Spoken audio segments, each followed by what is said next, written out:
Hello, everybody, and welcome to the Dead Unicorn, the tabletop role-playing game club. My name's Corey. I'm here with Howard. Today, we have a retro review, a blast from the past, a role-playing game that you probably never heard of or thought it was a video game.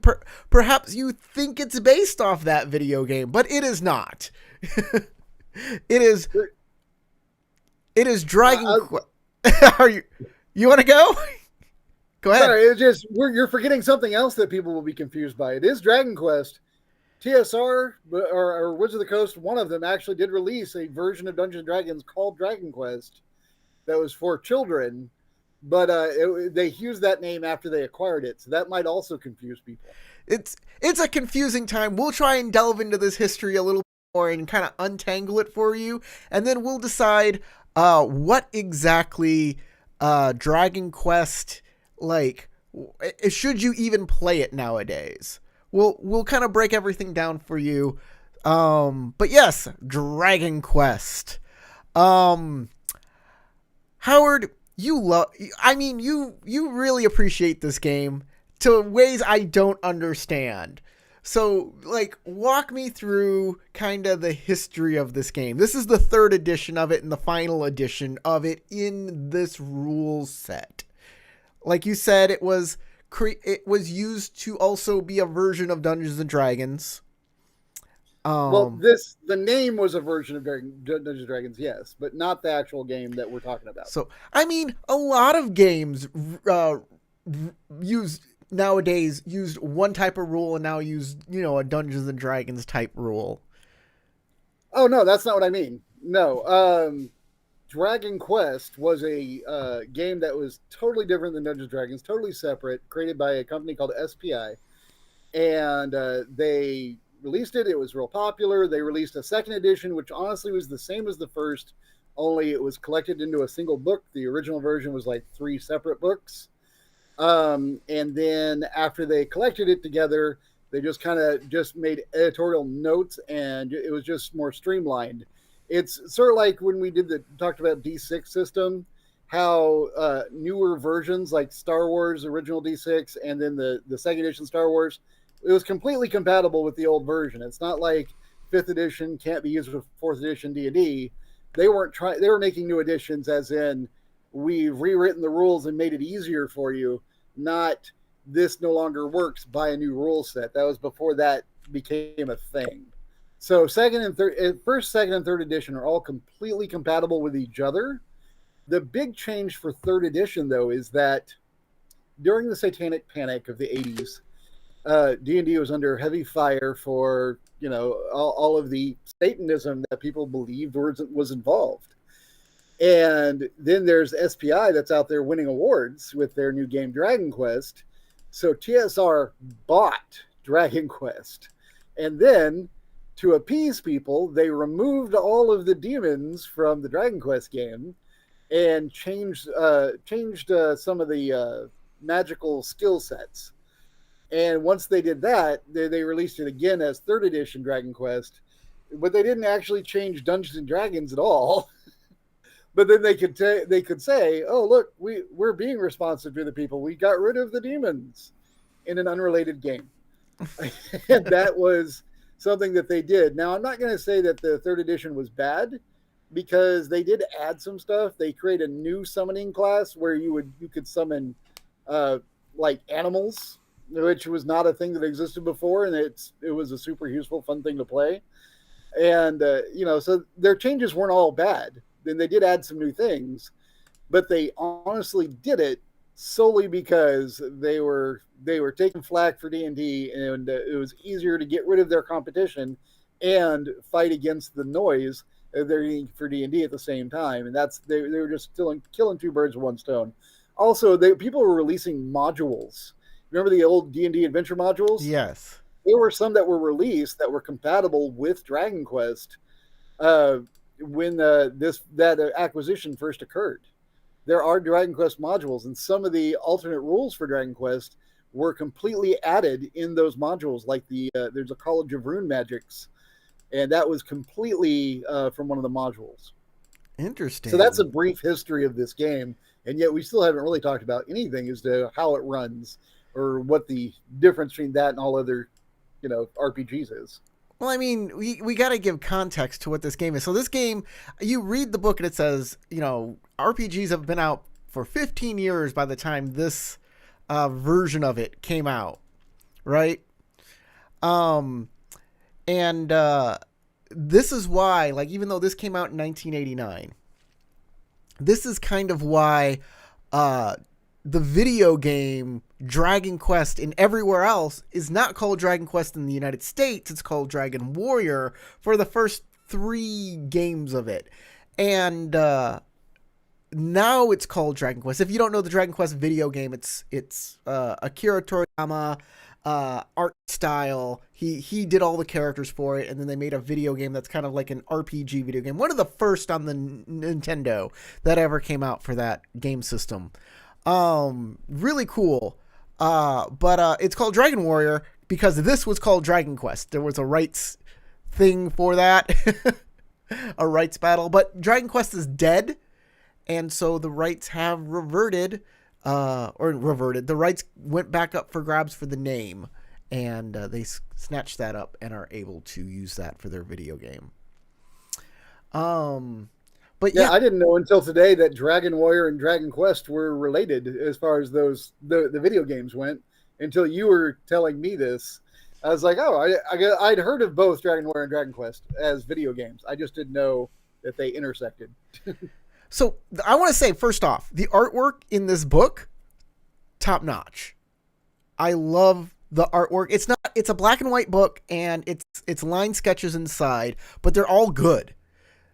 Nothing in here looks bad at all. But in the introduction, the first thing it says it's like role-playing games have been out for 15 years, and we want you to pick up some D20s at a hobby shop.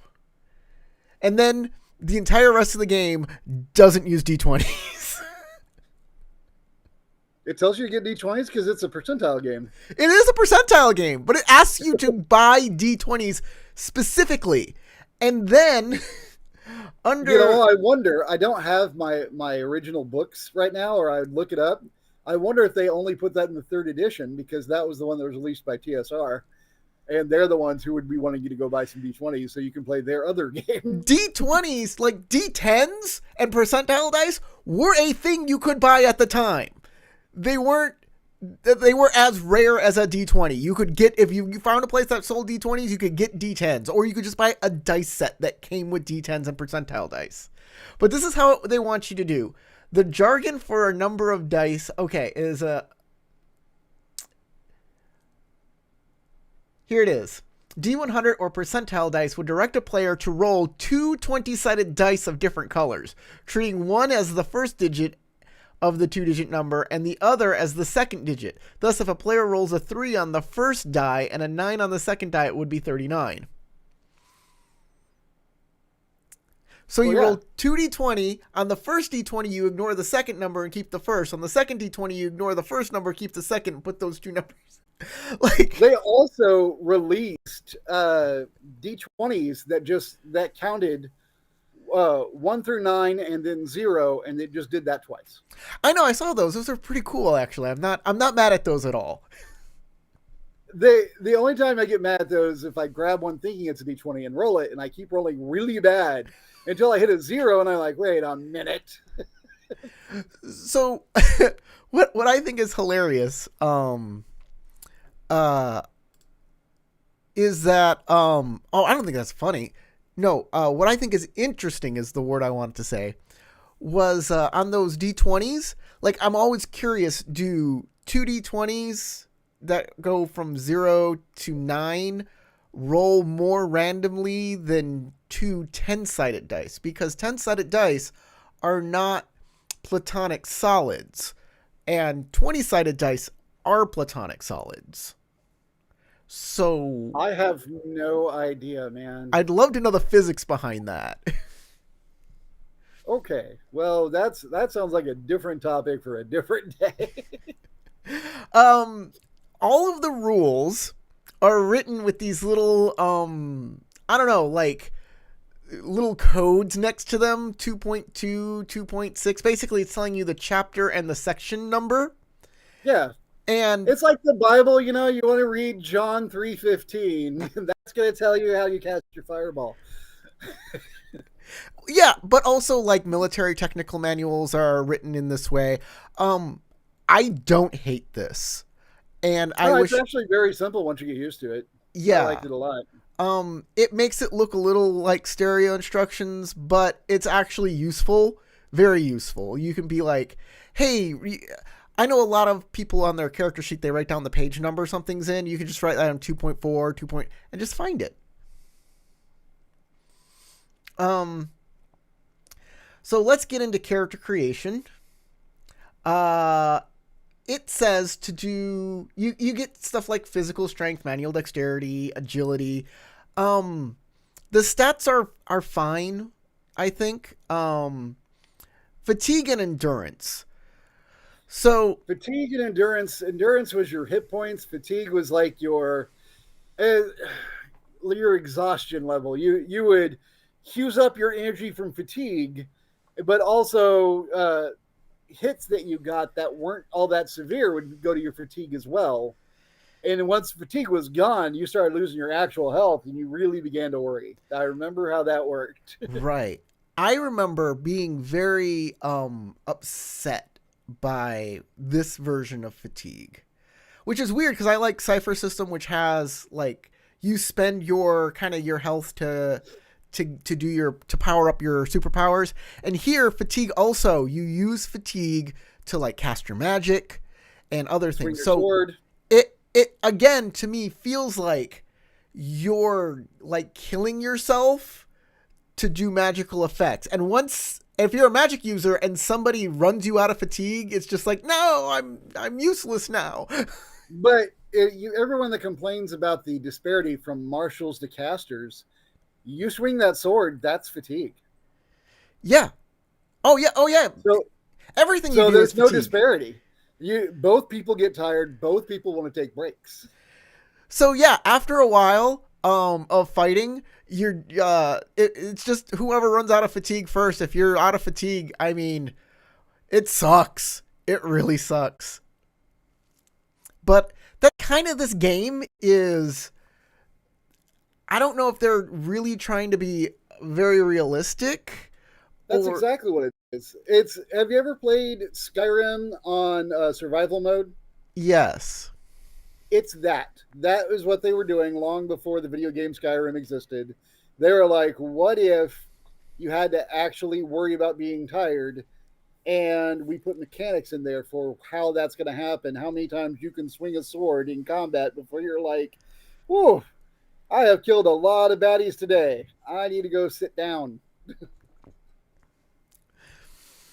But on the flip side of this realism is the complexity that comes along with it. And I've made videos about this before, between realism and complexity and the balance that you have to like have between those two.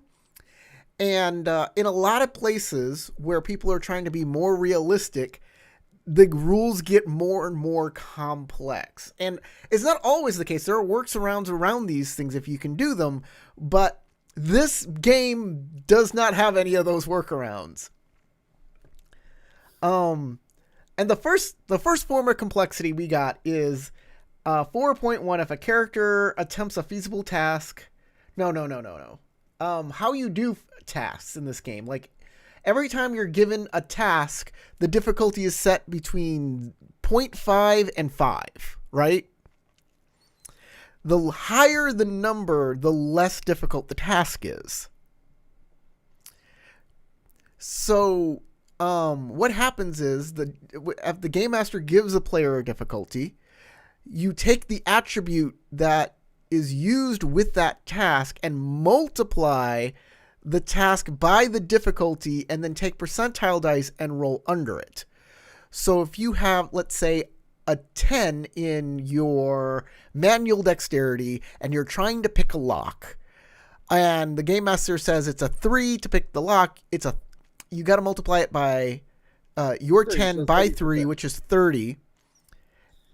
and then But you to be roll under fair, that. it totally leaves out the thief kit that gives I'm, you, and I don't mean kit like the little box of tools. I mean there are character classes, much like all other games, that give you huge bonuses to skills under that class. then you get to add other things to make it even more complex. No, I'm talking well, about okay. complexity here, not the not the roll You itself. figure out your lock picking number once, and you write it down, and you're done. I mean, you just write down the number after you do have to do the math once, but only the once. And then later on, if you raise your skill, your thieving skills, you'll have to refigure all the associated skills. But then once that's figured out, while you're playing, the numbers are just done. But the difficulty changes for every task that you do, and the game master sets that difficulty. Well, yeah, but it's not too complex. I mean, all right, let's say it's you have a 27 for some reason in Sure. your lockpicking. I chose that number because I know people don't like multiplying by 7 or any multitude with 7 on it. That's why I specifically chose it. But all right, so 27 times 3. If you have a calculator handy, it's no big deal to figure out. If you don't, you can write it down, or somebody at your table is going to sit there and go 81. And once they've done that, you know. And you know, it didn't take me that long, and I did it in my head. And I'm not a See, genius. this is the argument everybody gives me with multiplication and division. It's like it's grade school stuff. You can just do it, but it hits differently in where most role playing games are addition and subtraction. It's just it, it's a little more complex. It kind of slows things down a little. It's just one of those things that it's for some people it's gonna be fine. For other people, they're gonna be like, "This is Thaco. I don't care." When I first played the game, I may have had a slightly different experience than most people, and I'll explain that real quick.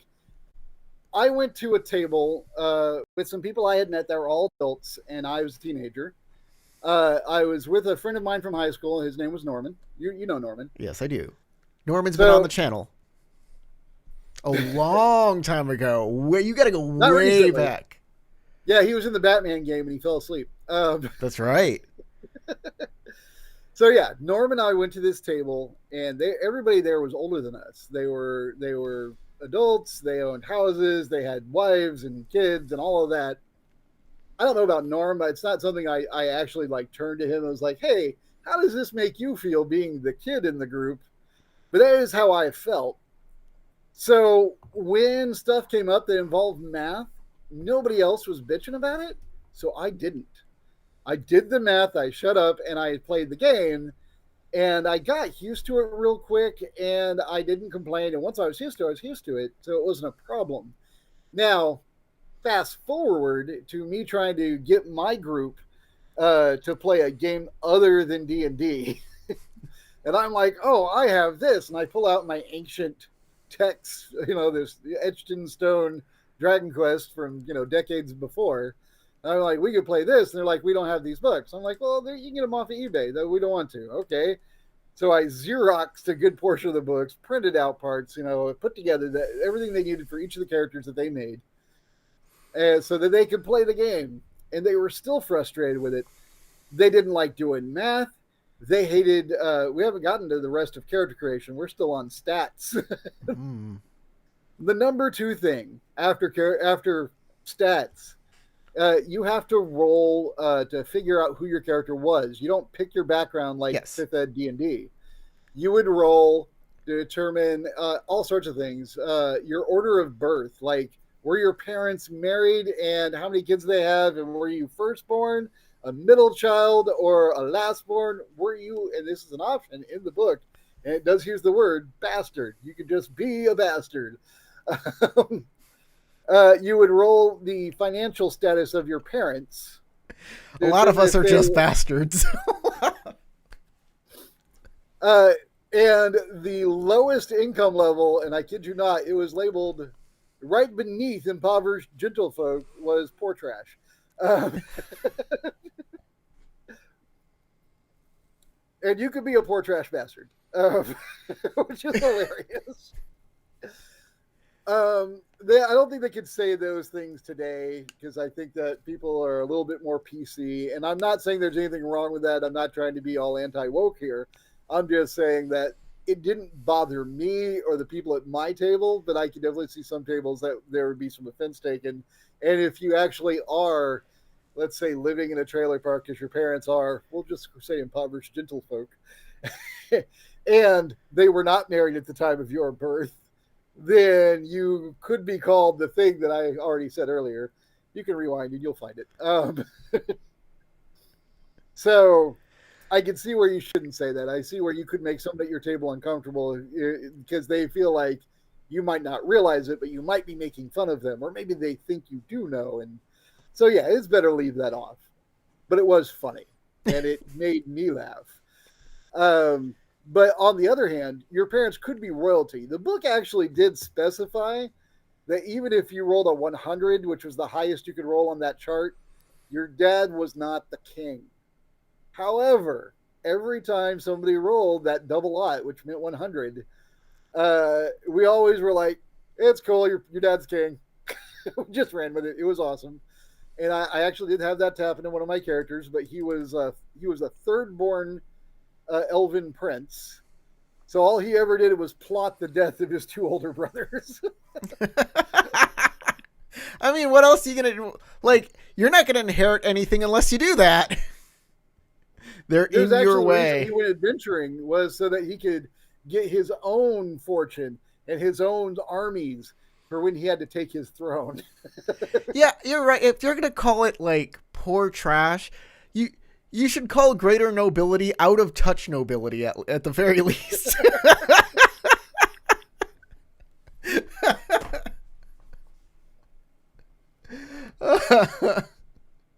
um yeah, but yeah, like a lot of games during this time period, everything was you roll to become it. And There was something you skipped while talking about the stats, which I always thought was really cool. You had to roll your stats, but yes. not like roll 46, drop the lowest, or 3d6 straight down. It was totally different. You rolled once on a chart, Mhm. you added the d10s together, and then you figured out how many points you had to spend across your stats. And what it gave you was either you had the option to make a character with one really high stat and a bunch of really terrible stats, or you could roll somewhere else on the curve and you would have a guy who's really well balanced and kind of good at everything. And the chart would tell you where it would be, because if you got the chance to roll, or if you rolled the chance to have really high stat, it would it was awesome, but you didn't have enough points to have high stats across the board. Or your stat minimum or your stat maximum would be lowered, but you'd have more points. So it was really interesting way to do it. So everybody's character was good, because that was the problem with rolling stats in D&D, which is of course the predecessor to this. Even though this style of rolling is totally different, everything is going to be compared to what came before it.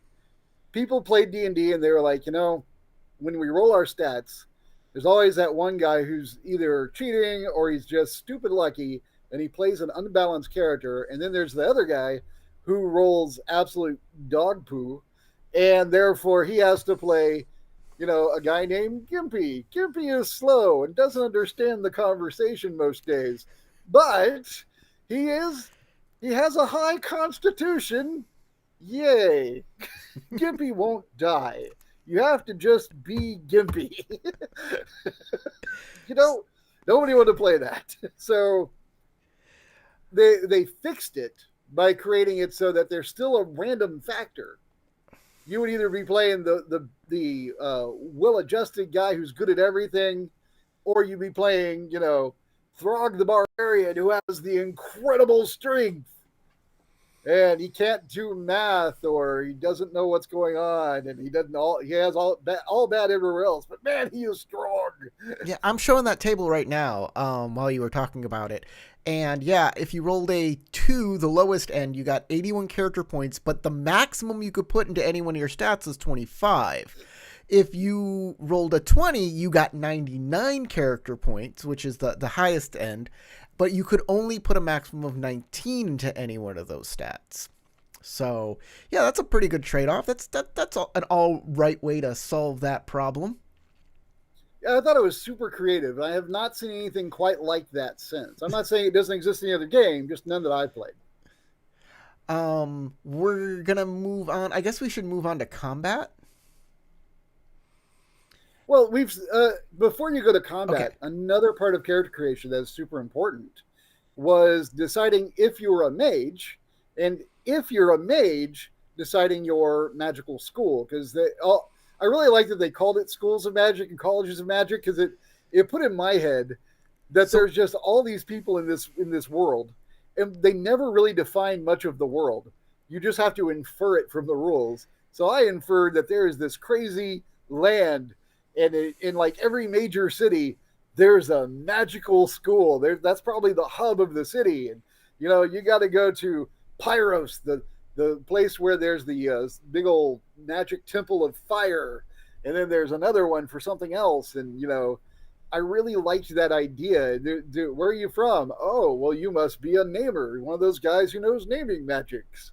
And you're like, no, actually, I was a guard there. I didn't go to school. so the I'm a kits flunk out. the chapters go small area character creation, combat. Then after combat, then the big chapter of magic, and then the chapter on kits and skill sets. Okay, that explains why you were doing that weird order. Yeah, you don't want to. Yeah, the combat section is nestled directly after character creation, but during character creation, you have to go So forward in the let's rules let's talk to about figure out magic how to do then. your magic, how your magic works. And um as a caveat to that, if you choose not to be a mage, I want to throw it out before I forget. You don't have to be. I think they were called adepts, all of the magical people, but you don't have to be one. If you're not a magical adept person, that's totally fine. The big bonus in this game is, much like the druids of D&D, all magic users cannot wear metal armor.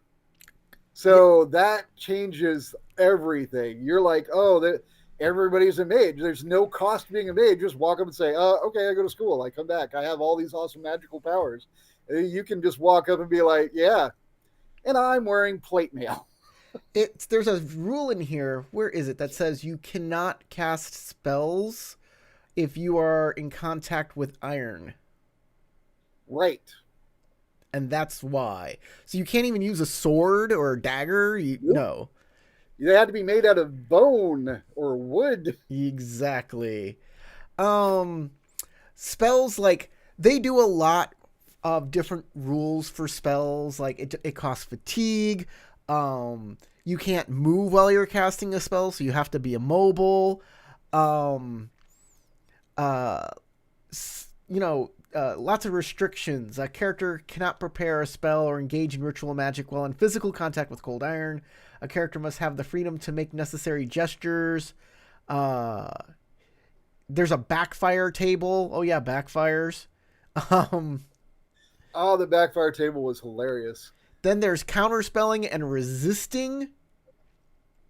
So you can actively resist, or you could counterspell. You could put a protective charm on somebody to protect them as well. But you can break through a counterspell if you want. Like in a lot of games, it's just like, I cast a spell, well, I counter it and it's gone. No, you have like a magical, like, whoever rolls higher gets through, right? Yeah, the counterspelling was basically that you had to roll and turn off their power. It wasn't, but you couldn't interrupt their turn to do it. But it's more like, I cast a charm on you, somebody else counterspells it, now you're not charmed. It wasn't they're turning your magic off mid cast. Right. And all of these are done by percentiles. Like, you have to roll. Let's see it here. Player rolls a d100. If the resulting number is equal or less to the character's magic resistance, the character resisted. Of course, all of this can be modified by all sorts of stuff. And that was one of the things you quickly had to learn when you became a mage. Like, for example, if you're a fire mage, a lot of your percentiles for spells were stupid low. It was really hard to cast almost anything. So one of the first things you get good at is you learn to just make yourself immune to fire. So you don't take damage. It would last for like an hour, but you could upcast it to make it, keep making it last longer and longer. And the reason to do that is so that you could light a fire, stand in it, and then cast something else because you got a bonus because you're on fire. Um, so here are all the colleges of magic. College of Ensorcelments and Enchantments, College of Sorceries of the Mind, College of Illusions, College of Naming Incantations, the College of Air, the College of Water, the College of Fire, the College of Earth, and the College of Celestial Magics. The College of Necromantic Conjurations, the College of It's easier. Summonings, the College It's a of... little easier. Hang on. It's a little easier if you understand that magic is broken into three categories. There's elemental magic, and they're all in one branch of magic. And then there's the more esoteric magic, like enchantments and naming, and they're in one branch. And then there's a third branch, which before third edition was evil stuff. And that was your demonic summoning and your necromancy and being a literal witch who is marked by a devil and having awesome witch powers. Yes, the Black entities. magic. That's the name of that one. The entities is Necromantic Conjuration, Summoning, Shaping Magic, and Rune Magic. Thaumaturgies Rune is... magic is that one that I told you was added by one of those modules. And then when they released the final third edition by TSR, they took it out of that module and put it into the book. But they also took away greater demon summoning or greater summoning, which I think is all it was called in the original. So they have a ton of spells in the spell list. I don't know whether like there are too many schools or not enough schools or not enough spells per school. I don't know kind of what the balance is here. I think that it's pretty interesting. The way each college works is different from the other, but there's obviously going to be similarities. The biggest, most similar ones were all of the elemental ones because they all had a basic way to protect yourself from that element if it was a hazardous element, which like being fire really. But with the stone or the earth magics, you could create stone armor on yourself. You can make the earth come up and grasp people as a giant earthen hand. It was really awesome earth magics. And then I remember that the water magics and the air magics, if you were going to play any game related to sea, ocean, voyaging, whatever, you wanted somebody to play one of those or have one of those guys as an NPC on your ship because they could do amazing stuff with the water and with the storms. Air magic was all about storms. So that they all had their stuff that they could do that was very unique, but they all kind of mirrored each other, and you could just see like if you understood how one of them worked, you got a good idea what the kind of stuff the other guys would be capable of doing.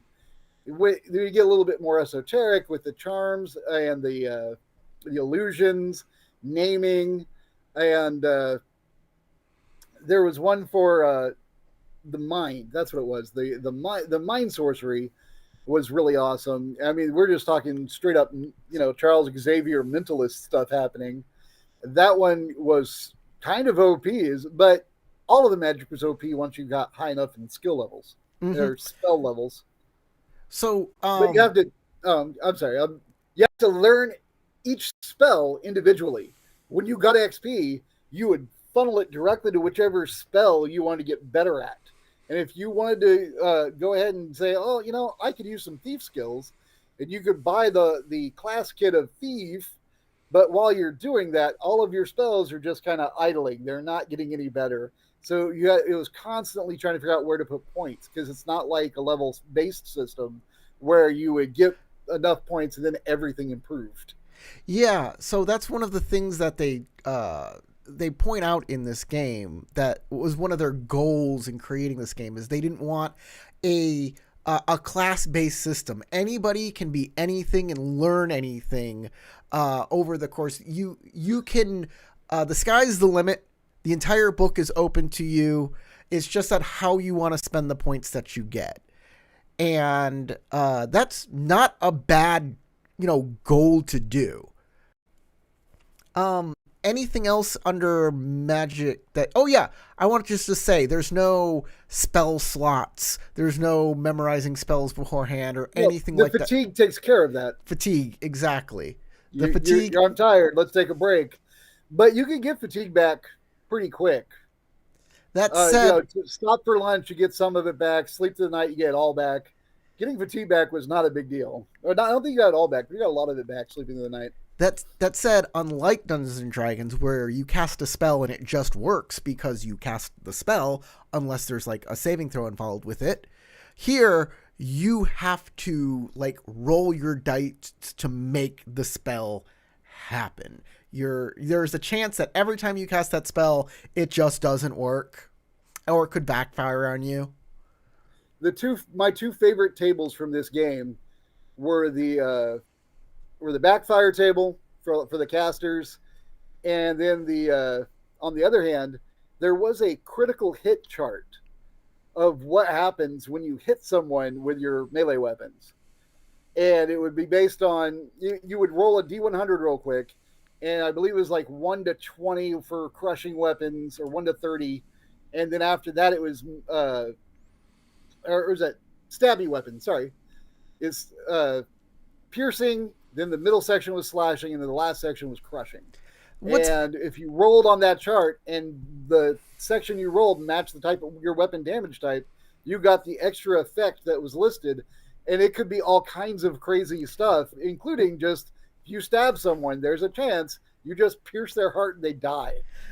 Now who's getting ahead of themselves? I was going to talk about these things. We were going to get to them in the right section. Yeah, but you're just going like from the beginning of the book to the end of the book, which is not the best way to go. The backfire table, I do like because of how it's worded, and same with the critical hit chart, which we'll get to when we get to. But like here on the backfire table, the first thing it says, if you rolled a 1 through 10 on the backfire, how unfortunate. The next one, worse yet. And then for shame if you rolled an 18 through 22.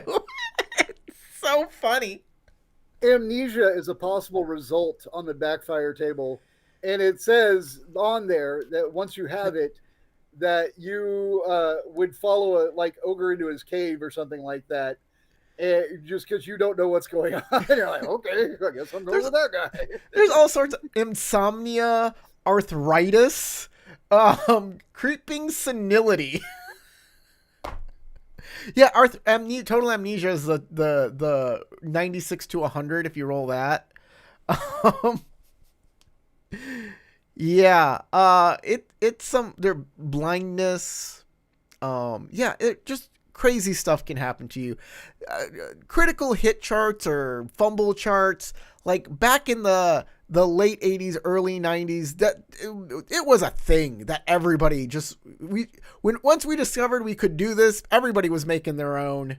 I think that trend lasted until like the early 2000s, where people were just like, okay, we're done with this now. Well, there's a thing you have to be able to accept at the beginning of the game if when those charts are in play is attached as you might be to your character, there's a chance for auto death, and there's very little that can be done about it. One of those, like I said, is you can just suddenly get stabbed and die, and it doesn't matter what your armor was, how many hit points you had left, anything. That guy rolled and he got the crit, and the thing said, because he's using a stabby weapon, it went into your heart and you died. The end. And you're like, oh, well, that sucks.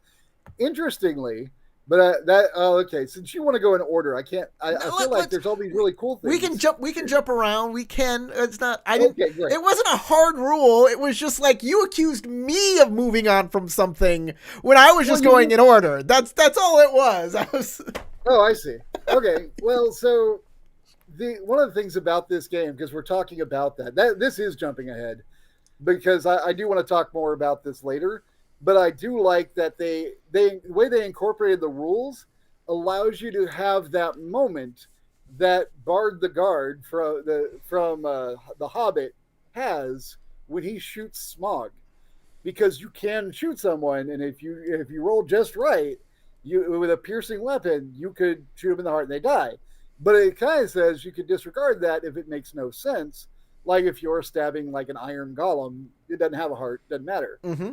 But dragons have them. But you might think, well, there's no way you could do that. Well, with an arrow you could. But then on top of that, they incorporated some really rare lore to their dragon that is not used by any other game system that I'm aware of. There is a version of dragons out there that the reason they hoard gold is that their underbellies are exposed and they roll around on their big old treasure hoards to armor plate themselves with gold and silver to make themselves tougher underneath. And there is a chance that there will be a piece, that area that would be unarmored. Which, if you remember The Hobbit, there was a spot on Smaug that he's unarmored. That the Hobbit then warns the bird warns the guard, and nobody ever understood why the thrush could talk. But because that was just, I don't know, Tolkien didn't explain. But there was an unarmored point on the dragon, and their dragons use that rule, and therefore occasionally do have unarmored points, and therefore this could actually happen. You can have that moment, but it's not statistically likely. Thanks for the comment, Love Fist. Yeah, no one wanted to play the Dragon Quest game with you. Well, I don't know. Maybe one day, perhaps the time has passed. I'd be all right for reviving old games, and maybe we have a day where each month where we play an old game. But getting a full campaign and keeping it ongoing, that's a lot, especially when it's an old game where you have to buy a copy of it for everybody. I mean, I know you can get the PDF, but it's not the same.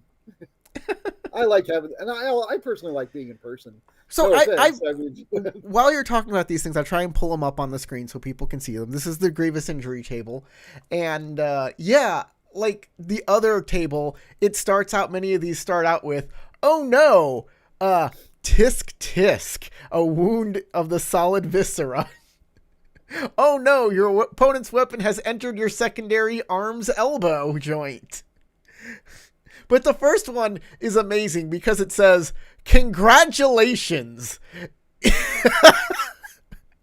Congratulations, it's a bleeder in your primary arm. Like, what is... They're just having fun. They literally, you could tell they had fun writing those. Somewhere in the middle of the slashing section, there is a wound you can get where you get a nick on your face that raises your physical beauty by 1 because it brings out either the maternal or paternal instincts in the opposite sex. They're like, "Oh, poor baby, what happened to you?" Okay. Before we dive into just how combat works, let's go to skills because you wanna talk about skills. It's the last part of character creation. So here's skills, monsters, and adventure in the final chapter here. Acquiring and using skills. So this is where you have to spend weeks of out of character time to either get a new skill or increase your skill. Defend that. I mean, that's how learning to do stuff works. I don't understand the question. It's like we're having a campaign. We're going through. We're getting all this XP. We want to spend the XP. No, you can't do that yet. No, it'll take you out of the adventure if you do that. No, you can't spend your XP yet. No, you can't. Real easy. It's not fun. It's not fun. Go ahead. Sorry. Okay. I wasn't. Go ahead. Do you want me to go ahead? Go ahead now. Clearly, you have some emotions. I do. The way the game was designed, because this was the first edition was written back when the playstyle was very simple. You showed up to the game and you picked out the character you wanted to play that day, and all the characters gathered. They're like, "Today we're gonna go and we're gonna fight the orcs that are raiding the nearby town of blah." And everybody went to the nearby town of blah. They fought those orcs and they came back.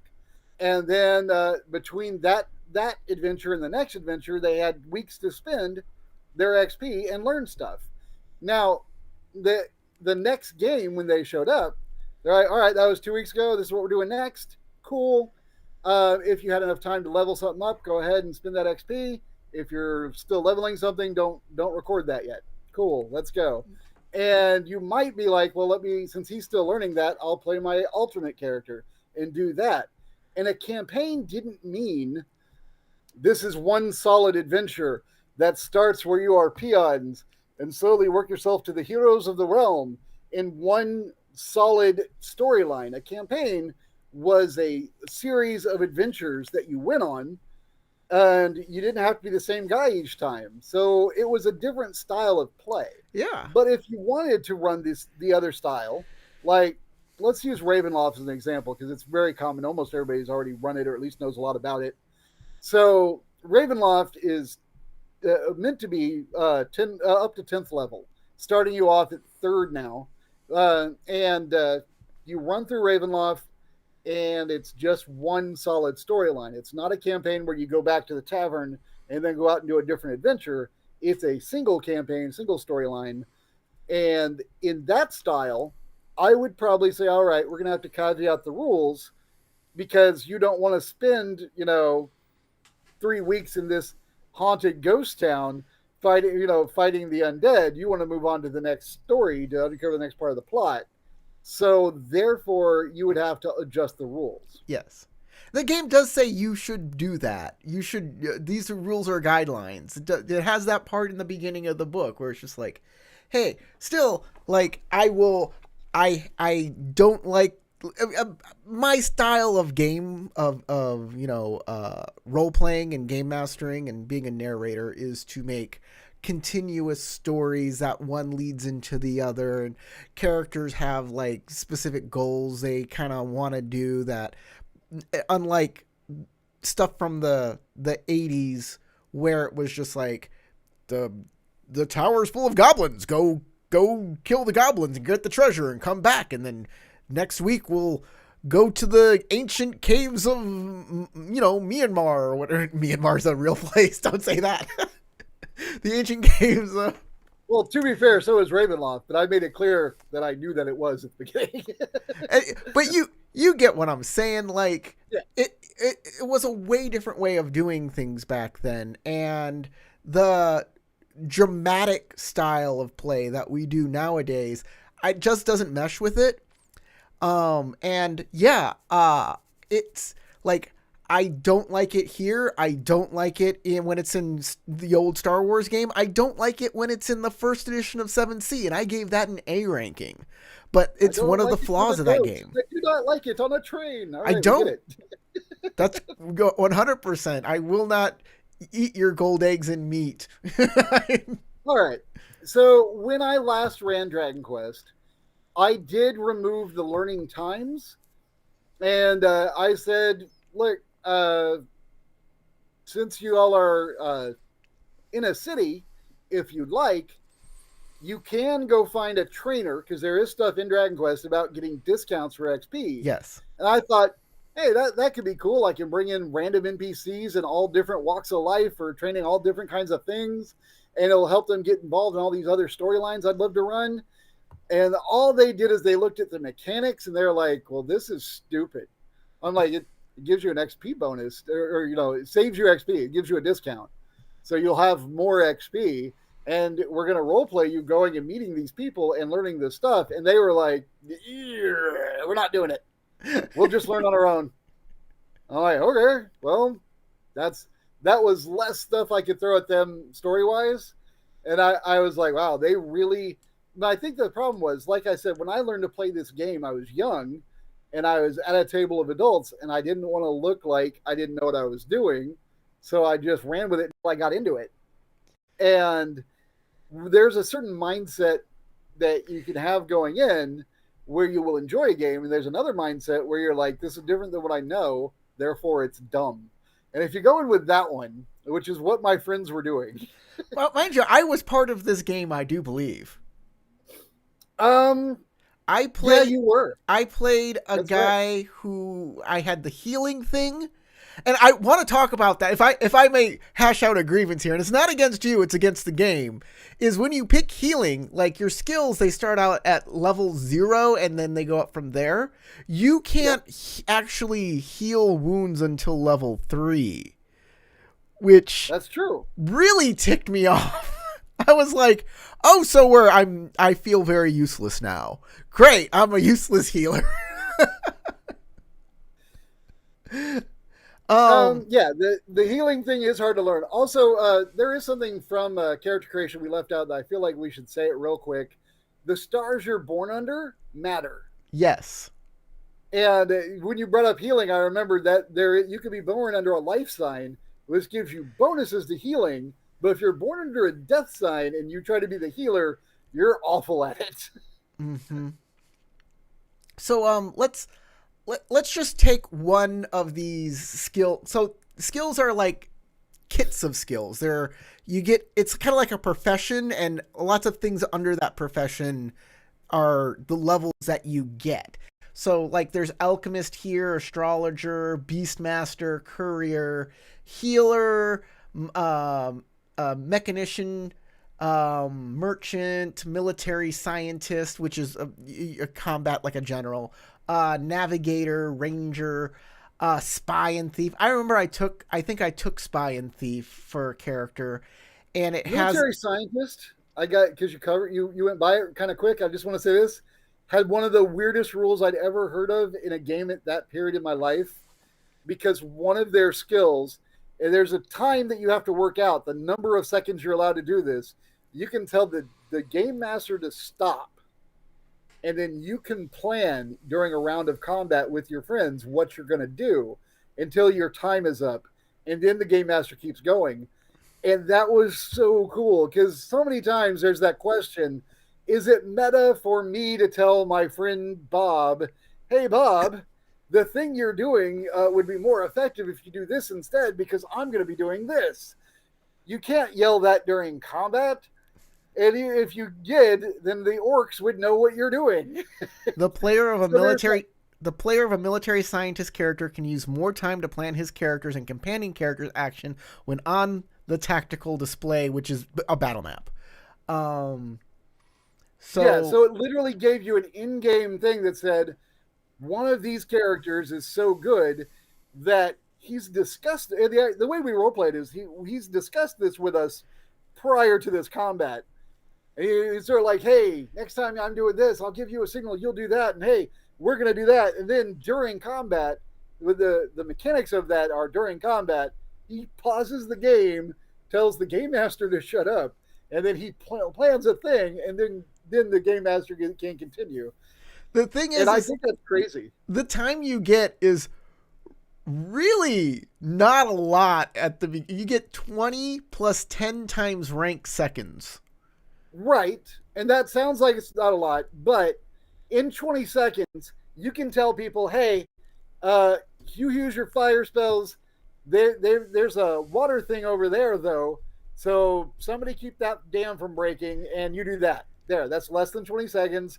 Gave out the great advice that I wanted to give, but if I had yelled it, then the orcs would have gone, oh, good idea. Let's break the dam. Do you want to like talk? So do we get like a military scientist? They get all of these powers at rank zero, or do they get like how does that work? How do we get the so powers underneath each skill set? With a skill set, you get all the skills. And every time you raise your rank, like a military scientist, you look at each skill and how it's calculated, and if it usually almost all of them have a this times rank option in there, and you have to redo the numbers when you raise your military scientist rank. It'll raise all of the stuff under it. The difference between spy and thief, the reason that there's like just a slash between them, is they're the same skill sets, but they focus different. Whereas the thief is better at breaking and entering, the spy is better at like eavesdropping. I don't have the book in front of me, but you'll see if you look through it what I'm talking about. If you're a spy going up in ranks, certain things will multiply faster, some will multiply slower, and then with thief it's reversed. I'm trying to remember. One of the weirdest skill set in this game was courtier, and I think it was weird to me because I didn't get it as a teenager because nobody just blatantly told me what it meant. But as an adult, I totally get it. literally the idea of the courtier was the guy who hangs out around a court like a noble court, and he's trying to get himself ingratiated with the noble court as if he's one of them. In fact, not only does he court the courtier, he literally, in some cases, might be trying to marry himself into a noble family, like literally courting. He's like a fake noble. And once I understood that, I went and I reread it, and I was like, the courtier is a much more fun character, but only if you have a campaign or an adventure that's going to involve some sort of political intrigue. But I really loved it, and at the same time, it is so niche. So incredibly niche. They had like the abilities, including to enhance their appearance with makeup. They're hilarious. So, like I said, healers don't get everything at first. Like, they kind of do, but it says for a healer, the abilities that can be used and the fatigue points can be expended when a healer practices art depends on his rank. It's one of the few ones that depend on their rank. And heal wounds you can only do at rank 3, but at like rank 8, you can resurrect the dead. So, like, what? Oh yeah, they get crazy powerful. The idea was really simple. Healing nerfs a game. If you are playing a game and you have a healer in the game, it's much the same problem that people that want to run a gritty game of D&D and then are like, all right, so this food is scarce, and the cleric's like, I create food. Oh, well, there goes that problem. Or the guy with the Outlander package goes, oh, I spend the day hunting and we have enough food. It's a thing I can do. They wanted to limit the healing to make the game a challenge. They didn't want the guy just wandering around being like, you're back up, you're back up, you're back up. We're going to keep going, because the healer concept was meant for the humanoid races, the PC races. If you're fighting orcs or zombies and such, and you knock them down, they stay down. So it was lopsided. So that's why they made healing so rare and hard to progress in. Don't you kind of want things a little lopsided towards the players? It's fun for the Well, players. well, the whole point that I'm saying is if it's too lopsided towards the players, then certain styles of play can't be done. Sure, Like the gritty sure. game If you that want I that, just described in my examples. yeah, if you want a gritty game. The thing is, it's like, for me, this game centers around combat. Like, a lot of stuff is put into combat, what monsters you're going to fight, all of that stuff.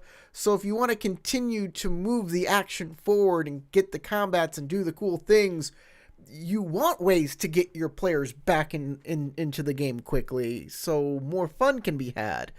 And to limit that would limit that kind of fun as well. So while you're saying it limits things in one direction, I'm saying it limits things in the other direction. Well, essentially, it's creating a challenge. And if you don't have the whole game is about challenges. So you're saying you don't like a game where health is a challenge? I'm saying that I don't like a game where a bad roll on one side or another can just shut down things. Oh well, that's this whole game. I mean, it's like yes, yes. It's not challenging when you're fighting rolls. It's challenging when we're fighting. When we're having to do a little. I don't know what I'm trying to say. I'm sure. But what I'm trying to. Let me back up a second here. Right, in like Dungeons and Dragons, right? We heal a lot because we're moving the plot forward. We're getting to the next challenge. We're finding the cool treasure, and that's the fun of the game. And here, like, here, yeah, it's got that gritty realism to it, but it kind of stops that kind of gameplay and substitutes another kind. And it's not like I don't appreciate challenges. It's that these are just different kinds of gameplay. It's all that is. All right. So what we did when we played is we would be more creative and we would use combat when we were ready for it. So if we're going into a dungeon, I literally at one point had a dwarf who led around a burrow. I was like, it's a small donkey that carries everything, and the reason was I was super slow. I had rolled, so I had an incredible strength and like no dex or no agility, so I rode on the burrow during combat, would throw axes at people, but also outside of combat, I would lead the burrow around, and he had all kinds of ropes and traps. As we're going into a dungeon, we would put out the traps and we would slowly go through the dungeon. And if we heard someone coming, we would go, all right, we'll get behind the traps that we've already set and wait for them. So the first round of attacks we had on the monsters didn't even use our fatigue. We were careful, and it was the style of play that I think that these rules create. Yes, it does. And when you're doing it like that, I don't see the problem. That's exactly my point. It is a slow, methodical game. I hate that. I hate it with all my passion. I don't like that. It makes me, I want to do stuff and I want it to go. I have only a certain amount of time I'm here to play these games. I want to have fun playing these games.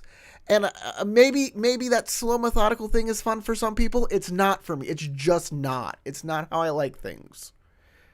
I mean, we role played while we set stuff up, and and did these things. And it got to a point where the game master would say, "All right, so y'all are going to be setting up your traps. So if he used an actual map, and sometimes he did, he would just say, go ahead and draw where your stuff is. And if you wanted to get to the combat, we would skip the RP, just set it up, and then he'd set up the combat, and we'd just go right into it. But that was the safest, most logical way to proceed through dangerous areas. Sure. And of course, there were some times when you were attacked, and there was nothing you could do about it, and you weren't able to set anything like that up, and that was something else we would deal with.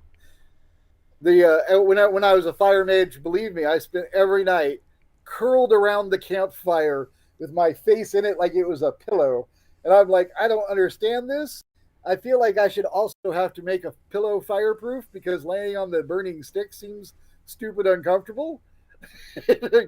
Even if I'm not hurt by the burning, sleeping on a pile of sticks sucks. We've gone we're over time now, and we haven't gotten to combat yet.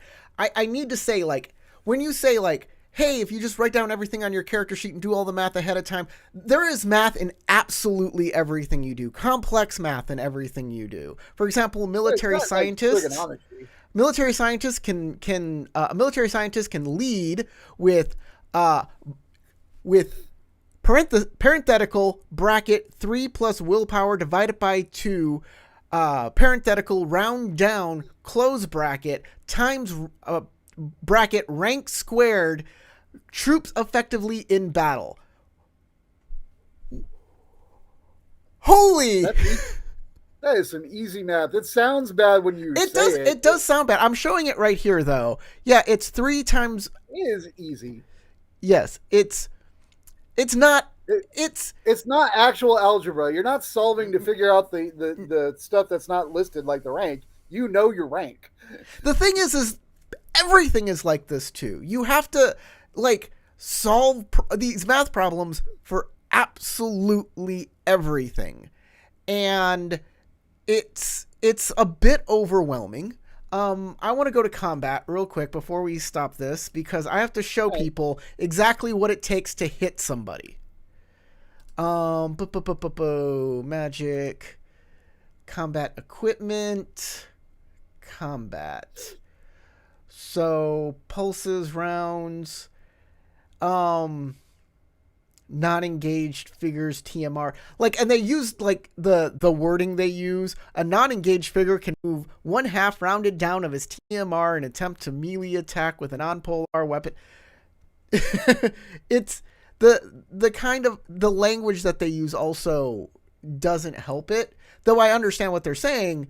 It's a fantasy game. So let's see. Okay, the strike chance of attacking figure is a combination of the base chance of the weapon or attack form plus the modifiers for the rank and manual dexterity. For example, To attack with a ranked weapon, the strike chance is base chance of weapon plus modified manual dexterity plus 4 times rank. So Okay. every weapon has a base chance. So you're not attempting on your skill. It's the weapon skill.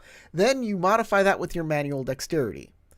Then it's Right. 4 times rank. And what's the rank? Is that the difficulty? No, you buy a rank in the weapon. Oh, you buy a rank, so that's your skill. Got it.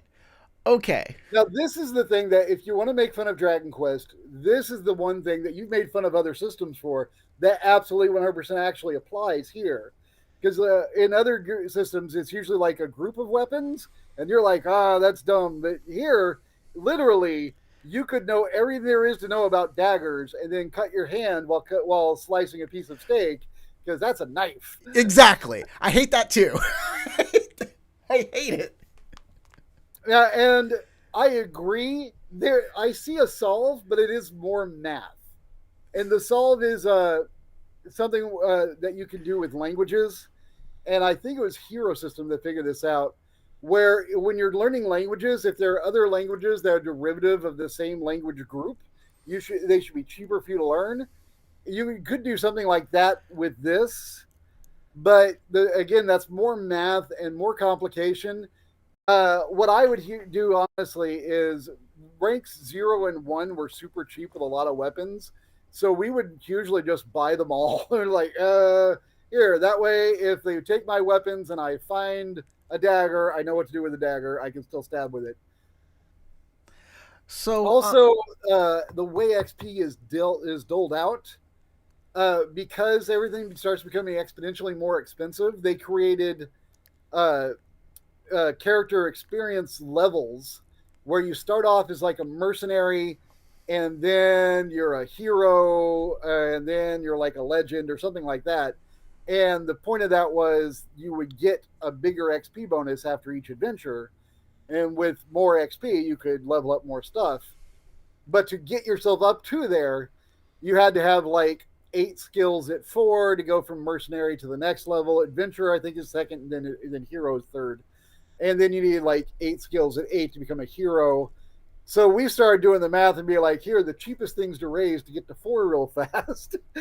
All right, so everybody's gonna start with a base set of these particular skills. They're all right skills, but the really important thing is you get them quick, and then you start getting more XP. So yeah, one of some of the gripes I had when I played this game is I feel like starting characters aren't. They feel really weak. Starting characters have a very weak feel in that beginning, and to raise their XP to get to a place where you feel kind of comfortable takes quite a while. Yeah. I think that's another one of my big gripes with this. We're way past time. We have got to rank this thing. But before we do, we got to say one good thing, the thing we like the most about this game. Would you like me to go first or should I? You go ahead and go first because I have to decide. I loved a lot of the different aspects from this game, so you go first. So, like it's not. I'm not bearing the lead here and saying that this is not my favorite game. It's one that I actually don't like a lot. But there are things I think are great about it. Especially for the time it came out.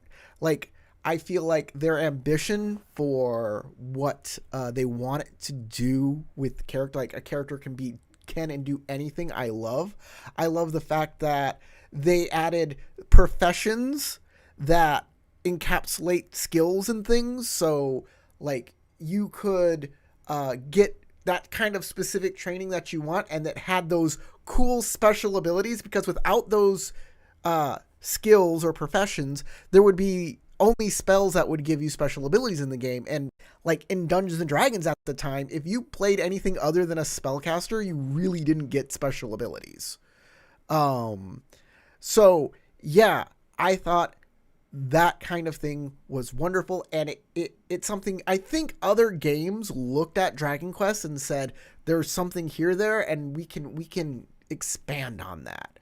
And I hope so, because there were great ideas in here that with a little more refinement, taking it out of like a percentile system could be great.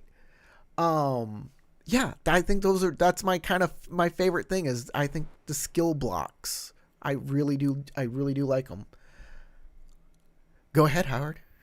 All right. So for me, of all the things I did like about this game, I think the thing I most appreciate about it was the magic system. And the reason is not necessarily the mechanics of it, but the way each type of mage has like a whole like magical identity.